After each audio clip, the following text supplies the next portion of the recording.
ತನ್ನದೇ ಆದ ಒಂದು ಇತಿಹಾಸ ಮತ್ತು ಪ್ರಸಿದ್ಧತೆ ಪ್ರತಿಯೊಂದು ಗ್ರಾಮ ಪಂಚಾಯತಿ ಕೂಡ ಅನ್ಕೊಂಡಿದೆ. ಇವತ್ತು ಗ್ರಾಮೀಣ ಭಾಗಗಳಲ್ಲಿ ಕೃಷಿ ರೈತರ ಕುಟುಂಬಗಳು ವಾಸ ಮಾಡ್ತಕ್ಕಂಥ ತಾವೆಲ್ಲ ಕೇಳಿದ್ರಿ. ನಾವು ಅದೇ ರೀತಿಯಲ್ಲಿ ಬೆಳಗಾವಿ ಜಿಲ್ಲೆಯಲ್ಲಿ ನಾವಿದ್ದೀವಿ. ಬೆಳಗಾವಿ ಜಿಲ್ಲೆ ಅಂತಂದ್ರೆ ನಮಗೆಲ್ಲರಿಗೂ ಗೊತ್ತು, ಮಹಾರಾಷ್ಟ್ರ ಹೊಂದ್ಕೊಂಡಿರ್ತಕ್ಕಂಥ ಒಂದು ಜಿಲ್ಲೆ ಇದೆ, ಹತ್ರ ಆಗ್ತಕ್ಕಂಥ ಒಂದು ಜಿಲ್ಲೆ. ಮುಂಬೈ ಮಹಾರಾಷ್ಟ್ರ ಅಂತಕ್ಕಂಥ ಕೆಲವೊಂದಿಷ್ಟು ಪ್ರದೇಶದ ಈ ಒಂದು ವ್ಯಾಪ್ತಿಯಲ್ಲಿ ನಾವಿದ್ದೀವಿ. ಹಿಂದುಳಿದ ಗ್ರಾಮ ಪಂಚಾಯತಿ. ಸೊ ನಮ್ಮ ಜೊತೆಗಿದ್ದಾರೆ ಅಧ್ಯಕ್ಷರ ಮಗ. ಬನ್ನಿ ಮಾತಾಡ್ಸೋಣ, ಈ ಒಂದು ಗ್ರಾಮೀಣ ಬಗ್ಗೆ ಸಂಪೂರ್ಣವಾದ ಮಾಹಿತಿ ಹಾಗೂ ವಿಶೇಷತೆಗಳನ್ನು ತಿನ್ನೋಣ. ಸರ್ ನಮಸ್ಕಾರ ಸರ್. ತಮಗೆ ಸರ್ ನಿಮ್ಮ ಪಂಚಾಯತಿಗೆ ಇರ್ತಕ್ಕಂಥ ವಿಶೇಷತೆ ಮತ್ತು ಇಲ್ಲಿನ ಪ್ರಸಿದ್ಧತೆ ಬಗ್ಗೆ ತಾವೇನು ಮಾತಾಡೋಕೆ ಇಷ್ಟಪಡ್ತೀರಾ ಅದು ನಿಮ್ಮ ಪರಿಚಯದಲ್ಲಿ. ನನ್ನ ಹೆಸರು ಮನೋಜ್ ಪ್ರಶಾಂತ್ ಅಂತ. ನಾನು DSS ತಾಲೂಕು ಅಧ್ಯಕ್ಷ, ಬೆಳಗಾವಿ ತಾಲೂಕು ಅಧ್ಯಕ್ಷನಾಗಿ ಸಮಾಜ ಸೇವೆ ತಿಳಿದಿದ್ದೇನೆ. ಅದೇ ರೀತಿ ಇಂದಲ ಗ್ರಾಮ ಪಂಚಾಯತಿಯಲ್ಲಿ ಬರುವ ಏನು ವಿಶೇಷತೆ ಏನೆಂದರೆ ಎಲ್ಲ ಕೆಲಸಗಳನ್ನು ಇನ್ನೂ ಮುಂದೆ ಶುರುವಾಗ್ತಾ ಇದೆ. ಮಮ್ಮಿ ಫಸ್ಟ್ ಟೈಮ್ ಅಧ್ಯಕ್ಷ ಅವ್ರಿಗೆ ಇನ್ನೂ ಅಷ್ಟು ಮಾಹಿತಿ ಇಲ್ಲ. ಅದಕ್ಕಾಗಿ 1 ವರ್ಷ ಆದ್ರೂ ಅವ್ರಿಗೆ ಈಗ ಒಂದು ಸ್ವಲ್ಪ ಅನುಭವ ಇದೆ. ಈಗ 15ನೇ ಕ್ಲಾಸಿಂದ ಈಗ ನಮ್ಮ ಅಂಬೇಡ್ಕರ್ ಇರ್ಬೋದು ಅಥವಾ ರೈತರಿಗೆ ಎಲ್ಲ ರೀತಿಯ ಸೌಲಭ್ಯಗಳನ್ನು ಮುಂದೆ ನಾವು ಕೊಡಲು ತಯಾರಿದ್ದೇವೆ. ಅದೇ ರೀತಿ ಅಂಗವಿಕಲರಿರ್ಬೋದು ಇವರೆಲ್ಲರೂ ಕೂಡ ನಾವು ಏನೋ ಸೌಲಭ್ಯ ಕೊಡೋದಿಲ್ಲ, ಅದನ್ನು ನಮ್ಮ ಅಧ್ಯಕ್ಷರ ನೇತೃತ್ವದಲ್ಲಿ ಅವರು ತಲುಪಿಸಲು ಸಾಧ್ಯ ಇದೆ. ಸರ್, ಹಿಂದುಳಿದ ಗ್ರಾಮ ಪಂಚಾಯತಿ ವ್ಯಾಪ್ತಿಯಲ್ಲಿ ಪ್ರಸಿದ್ಧತೆ ಹೆಸರುವಾಸಿಯಾದ ಸ್ಥಳ ಅಂತಂದ್ರೆ ನಮ್ಮ ಇಂಡಿಯಾ ಜೈಲ್ ಇದೆ ಸರ್. ಜೈಲು ಪ್ರಸಿದ್ಧವಾಗಿದ್ದು ನದಿ ಇದೆ ಸರ್, ಮಾರ್ಕಂಡ ನದಿ ಅಂತ. ನದಿ ಮತ್ತು ಜೈಲ್ ಪ್ರಸಿದ್ಧ ಅಂತ. ಹಿಂದುಳಿದ ಜೈಲು ಅಂತಾನೆ ಕರೆಯುವುದು ಪೂರಾ ಬೆಳಗಾವಿ ಕರ್ನಾಟಕದಲ್ಲಿ ಹಿಂದುಳಿದ ಜೈಲ್ ಅಂತಾನೆ ಹಿಂದುಳಿದ ಅಂತ ಜೈಲ್ ಬಿಟ್ಟರೆ ಮತ್ತೆ ದೊಡ್ಡದು ಜೈಲು ಪ್ರಸಿದ್ಧವಾಗಿದೆ. ಸೊ ಇಲ್ಲಿನ ಒಂದು ವಿಚಾರಗಳು ಬಂದ್ರೆ ಅಭಿವೃದ್ಧಿ ಕಾರ್ಯಗಳು ಸೊ ಯಾವ ರೀತಿಯಲ್ಲಿ ಆಗ್ಬೇಕಾಗಿದೆ. ಸೊ ಹತ್ರ ಬೆಳಗಾವಿ ಜಿಲ್ಲೆ ತಾಲೂಕು ಕೂಡ ಇಲ್ಲ. ಸೊ ಸಿಟಿ ಹತ್ರ ಆಗಿರ್ತಕ್ಕಂಥ ಪ್ರದೇಶದಾಗಿರೋದ್ರಿಂದ ಅಭಿವೃದ್ಧಿ ಕಾರ್ಯಗಳಲ್ಲಿ ಯಾವ ರೀತಿ ಆಗಿದೆ ಇಲ್ಲಿ ಮಟ್ಟ, ಇನ್ನು ಮುಂದೆ ಆಗ್ಬೇಕಾಗಿರ್ತಕ್ಕಂಥ ಕೆಲಸಗಳಿಗೆ ಅಭಿವೃದ್ಧಿ ಎಲ್ಲ ಕ್ಲಿಯರ್ ಆಗಿದೆ ಸರ್. ಆಲ್ರೆಡಿ ಈಗ ಸ್ವಲ್ಪ ಸಣ್ಣ ಪುಟ್ಟ ಕೆಲಸ ಗಟ್ಟರಾಗಲಿ ಈಚೆ ಬರೋಗಲಿ ಇವಷ್ಟು ಬಂದಿದೆ ಸರ್. ಸ್ವಲ್ಪ ರೋಡ್ಗಳು ಎಲ್ಲ ಕ್ಲಿಯರ್ ಮಾಡ್ತೀವಿ ಸರ್. ಈಗ ಇವತ್ತೇ ಪೂಜೆ ನಡ್ಕೊಂಡು ಸರ್. ಈಗ ನಮ್ಮ ಗಂಟೆ ಅಂದರು ಕಾಂಟ್ರಾಕ್ಟ್ ಎಲ್ಲ ಬಂದಿದೆ ಸರ್. ಈಗ ಪೂಜೆಗೆ ಅದನ್ನು ಗಟ್ಟರ ರೋಡ್ ಎಲ್ಲ ಕ್ಲಿಯರ್ ಮಾಡಿ ಪ್ರತಿ ಗಲ್ಲಿಗಳು ಕೂಡ ನಾವು ಕಚ್ಚರ ಆಗಲಿ ಏನಾಗಲಿ ಎಲ್ಲ ವ್ಯವಸ್ಥೆಯಿಂದ ಮಾಡ್ತೀವಿ ಸರ್. ಒಂದು ನಿಮ್ಮ ಹಿಂದುಳಿದ ಸಿಟಿಗೆ ಬಂದಿರತಕ್ಕಂಥ ಒಂದು ಇದರಿಂದ ಜನರಲ್ಲಿ ಏನ್ ಮಾಡ್ತಾರೆ, ಕೃಷಿನ ಅಥವಾ ಏನ್ ಬೇರೆ ರೈತರ ಸರ್ ಉದ್ಯೋಗ ಮಾಡ್ತಾರೆ. ಜಾಸ್ತಿ ರೈತರ ಬೇಡ ಸರ್. ಹತ್ತಿರ ಹೊಲಗಳು ಆದ್ರೆ ನಮ್ಮ ರೈತ ಮಾರಾಟ ಸಮಾಜಗಳಲ್ಲಿ ಜಾಸ್ತಿ ರೈತರಿಗೆ ಮಾಡ್ತಾರೆ ಸರ್. ರೈತರು ಏನ್ ಬೆಳೀತಾರೆ ಇಲ್ಲಿ ಬೆಳೆ ಅಂತಂದ್ರೆ ಭತ್ತ ಬೆಳೀತಕ್ಕಂಥ ಪ್ರದೇಶ ಬೆಳಗಾವಿ. ಸೊ ಬೆಳಗಾವಿ ಬಂದ್ರೆ ಮಹಾರಾಷ್ಟ್ರ ಮರಾಠಿ ಪ್ರಭಾವ ಕೂಡ ಬಹಳ ಹೆಚ್ಚು.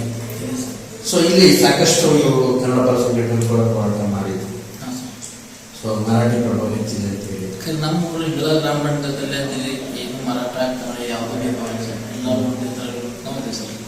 ಆದ್ರೆ ನಿಮ್ಮ ಪಂಚಾಯತಿ ಒಳಗಡೆ ಬಂದ್ರೆ ಹೆಚ್ಚು ಮರಾಠಿ ಪದಗಳನ್ನ ನಮಗೆ ಹೆಚ್ಚುವುದರಿಂದ ಇದೆ. ಮರಾಠಿ ಅಷ್ಟೇ ಸರ್. ಮತ್ತು ಕನ್ನಡ ಭೇದಭಾವ ಇಲ್ಲ ಅಂತೀರ. ಓಕೆ, ಸರಿ. ಕನ್ನಡಕ್ಕೆ ಒಂದು ಆದ್ಯತೆ ಅಂದ್ರೆ ನಿಮ್ಮ ಗ್ರಾಮೀಣ ಭಾಗ ಏನಿಲ್ಲ, ಬೆಳಗಾವಿ ಅತಿ ಹೆಚ್ಚು ಮರಾಠಿನೇ ಬಹಳ ಜಾಸ್ತಿ ಆಗ್ತದಲ್ಲ. ಮಾತಾಡೋದಷ್ಟೇ ಮರಾಠಿ ಸರ್. ಅದೇ ಪಂಚಾಯತ್ನಾಗ ಪ್ರತಿಯೊಂದರಿಗೆಲ್ಲ ಕನ್ನಡನೇ ಸರ್. ಏನು ಟೋಟಲ್ ಎಲ್ಲ ಕನ್ನಡ. ಸೊ ಕನ್ನಡ ಹೆಚ್ಚು. ಕನ್ನಡ ಹೆಚ್ಚು ಸರ್. ನಿಮ್ಮ ಒಂದು ಪ್ರದೇಶಕ್ಕೆ ಒಂದು ಕೊರತೆ ಏನು ಹೇಳಕ್ಕೆ ಇಷ್ಟಪಡ್ತೀರಾ? ಒಂದು ಕೊರತೆ ಸರ್. ಎಲ್ಲ ಸೆಟ್ ಆಗಿದೆ ಸರ್. ಸೊ ಪಂಚಾಯತಿ ಆಲ್ಮೋಸ್ಟ್ ಸೆಟ್ ಮಾಡಿದ್ರೆ ಸರ್ಕಾರ ಮಾಡಬೇಕಾಗಿರೋದು ಏನು ಅಂತ ಸರ್ಕಾರ ದೊಡ್ಡ ಫೀಲ್ಡ್ ಬಿಡೋದು ಸರ್. ಇದು ಸ್ವಲ್ಪ ಇಂಡೋರ್ ಫ್ಯಾಕ್ಟ್ರಿಂದ ಹಿಡಿದು ನಮ್ಮ ಏನು ಮಹಾರಾಷ್ಟ್ರ ಶಿವಗಡಿ ಏನು ಆಗುತ್ತಲ್ಲ ಅಲ್ಲಿವರೆಗೂ ರೋಡ ಈ ಸೈಡ್ ರೋಡ್ ಖರಾಬ್ ಇದೆ ಸರ್. ಅಟ್ಯಾಚ್ ಆಗುತ್ತೆ ಫೀಲ್ಡ್ ಬಿಡೋದು ಸರ್ಕಾರ ಅದನ್ನು ಕ್ಲಿಯರ್ ಪುರಾಣ ಕ್ಲೀನ್. ಹಿಂದುಳಿದ ಗ್ರಾಮ ಪಂಚಾಯತಿ ವ್ಯಾಪ್ತಿಯಲ್ಲಿ ಸ್ವಚ್ಛತೆ ಮಟ್ಟ ಯಾವ ಮಟ್ಟಕ್ಕೆ ಕಾಪಾಡ್ಕೊಂಡಿರ್ತೀರಿ? ಜನರ ಸಹಕಾರ ಹೇಗಿದೆ? ಜನರ ಸಹಕಾರ ಒಂದು ಸ್ವಲ್ಪ ಕೆಟ್ಟಿದೆ ಸರ್ ನಡುವೆ. ಆದರೆ ಈಗ ಸುಧಾರಣೆ ಮಾಡಿದೆವು. ನಾವೇನು ಕಚ್ಚರ ರೋಡಲ್ಲಿ ಇರ್ತಾರಲ್ಲ ಅದನ್ನೆಲ್ಲ ಪಂಚಾಯತ್ ಸ್ಟಾಫ್ಗಳನ್ನ ಅಲ್ಲಿ ಕೆಲಸ ಕಟ್ಟಿದ್ದೀವಿ. ಅಂದರೆ ಯಾರು ಹೋಗಿಬಾರ್ದು, ಅವರಿಗೆ ನಿವಾರಣೆ ಮಾಡಿ ಕಚ್ಚರ ಈ ಗಾಡಿ ಹೋದ್ರೆ ಆ ಗಾಡಿಗೆ ಹೋಗಿ ಅಂತೀವಿ ನಾವು ತಿಳಿಸಲು ಏರಿಯಾದಲ್ಲಿ ಕೂಡ ಹೆಚ್ಚು ಸರ್, ಜನಕ್ಕೆ ಇವತ್ತು ಒಂದು ಎಲ್ಲನೂ ಕೂಡ ಪಂಚಾಯತಿ ಮಾಡುತ್ತೆ ಅಂತಕ್ಕಂಥದ್ದೇ ಒಂದು ಮನದಂಡನೆ ಆಗಿದೆಯಾ ಅಥವಾ ಅದರ ಬದಲಾಗಿ ನಮ್ಮ ಕೂಡ ಪಾತ್ರ ಆಗತ್ತೆ ಅಂತಕ್ಕಂಥ ಒಂದು ನಿಟ್ಟಿನಲ್ಲಿ ಯಾರು ಮೂಡಿಸಬೇಕಾಗಿದೆ? ಸಣ್ಣ ಪಾತ್ರ ಇದೆ, ಅವ್ರ ದೊಡ್ಡಗಳು ನಾವು ಸ್ವಂತ ಮಾಡಬೇಕು ಸರ್. ಯಾಕಂದ್ರೆ ಜನ ನಮ್ಮ ತಾಯಿರಾಗಲಿ ಯಾರು ಮೆಂಬರ್ ಅಧ್ಯಕ್ಷರಾಗಲಿ ಮೆಂಬರ್ಗಳಿಗೆ ಅವರು ಸಹ ಸಹಕಾರ ಮಾಡಿದ್ದಾರೆ. ಎಷ್ಟು ಜನ ಇದೆ ಸದಸ್ಯರು? ಟೋಟಲ್ 35 ಜನ ಸದಸ್ಯರು. 30 ಜನ ಮೊತ್ತ ಪಂಚಾಯತಿನೇ. ಸೊ ಇಲ್ಲಿನ ಒಂದು ಗ್ರಾಮೀಣ ವ್ಯಾಪ್ತಿಯಲ್ಲಿ ಸೊ ಯಾವುದೇ ನಡೆಸ್ತಾರೆ ಸದಸ್ಯರು ಯಾವ ರೀತಿ ಕೆಲಸ ಮಾಡಿದ ತಕ್ಷಣ ಎಲ್ಲರೂ ಒಂದೇ ಇಂಟರ್ಗ ಊರು ಅಂತ ತಿಳ್ಕೊಂಡು ಸರ್ ಊರ್ ಲೆವೆಲಿನ ಮಾಡ್ತಾರೆ. ಸೊ ಧಾರ್ಮಿಕತೆ ವಿಚಾರಗಳು ಬಂದ್ರೆ ಹೇಗಿದೆ ನಿಮ್ಮ ಗ್ರಾಮ? ಏನು ಧಾರ್ಮಿಕತೆಯಲ್ಲಿ ಏನು ಸಮಸ್ಯೆ ಇದೆ? ಏನಿಲ್ಲ, ಏನೂ ಇಲ್ಲ. ಸೊ ಈ ಒಂದು ಅಭಿವೃದ್ಧಿ ಅಧಿಕಾರಿ ಆಗಿರ್ಬೋದು, ಸದಸ್ಯರಾಗಿರ್ಬೋದು, ಜನರ ಜೊತೆಗೆ ಯಾವ ರೀತಿ ವರ್ತಿಸ್ತಾರೆ? ಎಲ್ಲರೂ ಸಲಹೆ ಮಾಡ್ತಾರೆ. ಅದೇ ಇದೆ ಸರ್, ರಾಜಕಾರಣ ಬಂದಾಗ ಮಾತ್ರ ಇಲೆಕ್ಷನ್ ಬಂದಾಗ ಮಾತ್ರ ನಾವು ಬಿಜೆಪಿ ಕಾಂಗ್ರೆಸ್ ಈ ಥರ ಅದೆಲ್ಲ ಮುಗಿದ ಮೇಲೆ ನಾವೆಲ್ಲ ಊರ್ ಲೆವೆಲೇ ಏನು ಊರ್ ಬಂದು ಕಮಿಟಿ ಇದೆಲ್ಲ ಅದರ ನೇತೃತ್ವದಲ್ಲಿ ಎಲ್ಲ ಮಾಡ್ತೀವಿ. ಎಲ್ಲ ಒಂದೇ ಅನ್ನೋ ರೀತಿಯಲ್ಲಿ ತೋರಿಸ್ಬಿಟ್ಟು ಜನ ಯಾರಿಗೂ ತೊಂದರೆ ನಿವಾಸ. ಪ್ರತ್ಯೇಕವಾಗಿ ನಿಮ್ಮ ಒಂದು ಈ ಒಂದು ಬೆಳಗಾವಿ ಭಾಗಕ್ಕೆ ರಾಜ್ಯ ಸರ್ಕಾರ ಏನು ಅಭಿವೃದ್ಧಿ ಮಾಡಬೇಕಾಗಿದೆ, ಯಾವ ರೀತಿಯ ಅನುದಾನಗಳನ್ನ ಬಿಡುಗಡೆ ಮಾಡಬೇಕು? ಹಣ ಬಿಡುಗಡೆ ಮಾಡ್ಬೇಕು ಸರ್. ಅದೇ ನಮ್ಗೆ ಇಲ್ಲಿ ಕೆಲವೊಂದು ದಲಿತ ಕಾಲೋನಿಯಲ್ಲಿ ಭವನಗಳಿಲ್ಲ ಸರ್, ಚೆನ್ನಾಗಿ ಭವನಗಳಿಲ್ಲ, ಫಂಕ್ಷನ್ ಮಾಡೋದು ದಲಿತ ಕಾಲೋನಿಯಲ್ಲಿರುವ ರೋಡ್ಗಳು ಒಂದು ಸ್ವಲ್ಪ ಕೆಟ್ಟಿದೆ ಸರ್, ಅದನ್ನ ನಾವು ಈಗ ಸರಿಪಡಿಸ್ಕೊತೀವಿ. ಅದನ್ನು ಸ್ವಲ್ಪ ದಲಿತ ಅನ್ನೋದರಾಗಿ ಅಲ್ಲಿ ಹೆಚ್ಚು ತೊಂದರೆ ಕೊಟ್ಟಿವಿ ಸರ್.